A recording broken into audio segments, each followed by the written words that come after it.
সত্যি কথা বলেন তো, গণভোট সনদ এইসবকে আমরা বুঝি না।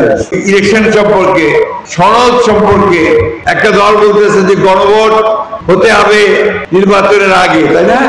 কয়েকটা দল, আর আমরা বলছি নির্বাচনের গণভোট কি হয়, নির্বাচনের দিনেই হবে। এই সাধারণ মানুষ আপনারা এত কিছু কি বোঝেন? সত্যি কথা বলেন তো, গণভোট সনদ এইসবকে আমরা বুঝি না। এগুলো বোঝে শিক্ষিত সমস্ত উপরতলা থেকে আমেরিকা থেকে কিছু লোক আসছে, আইসে এখানে এখন এগুলো আমাদের ঘাড়ের মধ্যে চাপাচ্ছে। আমরা বাইরে নিচ্ছি বিএনপি যে যতগুলো পরিবর্তন করতে চায়, সংস্কার করতে চায়, সেটা আমরা রাজি আছি, কিন্তু যেটা রাজি হবো সেটাই শুধু আসবে, যে রাজি হব না এটা পার্লামেন্টে যাবে, পার্লামেন্টে গিয়ে আপনারা তর্ক বিতর্ক হবে, ভোটাভুটি হবে, সেখানে পাস হবে। আজকে যত সংকট দেখতেছেন এগুলো তৈরি করা, এগুলো নাটক।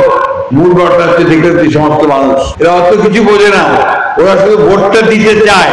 আমার ভোট আমি দেবো, যাকে খুশি তাকে দেবো, সেই দিয়ে আমি আমার এমপি নির্বাচন করবো, এমপি কে দিয়ে আমি আমার এলাকার রাস্তাঘাট, ব্রিজ, কালভার্ট, স্কুল এগুলোর উন্নয়ন করবো, মসজিদ মন্দির এগুলো সংস্কার করবো। ওই অবস্থাতে আমি ফিরে যাচ্ছি। আমরা খুব পরিষ্কার করে বলছি যে আমরা এই কাজগুলো করতে চাই।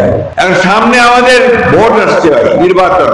মার্কা কয়টার সামনে? এবার মার্কা একটা দেখতেছেন, ধানের শীষ নাকি? নৌকাটা এবার দেখা যাচ্ছে না নৌকাটাকে, তাই না? আরেকটা দেখা যায়, সেটা হচ্ছে আপনার দাঁড়িপাল্লা। দাঁড়িপাল্লা আপনারা চিনেন, দেখেন নি অনেকে, তাই না? দাঁড়িপাল্লাও এখানে ইলেকশন করতেছে। তো সুতরাং আপনাদের এই নির্বাচনে আপনাদেরকে ধানের শীষ আর দাঁড়িপাল্লার মধ্যে বেছে নিতে হবে। আমরা যারা বিএনপি করি, দীর্ঘকাল ধরে করে আসতেছি, আপনারা আমাকে সবাই চেনেন, জানেন আমি আপনাদের মানুষ।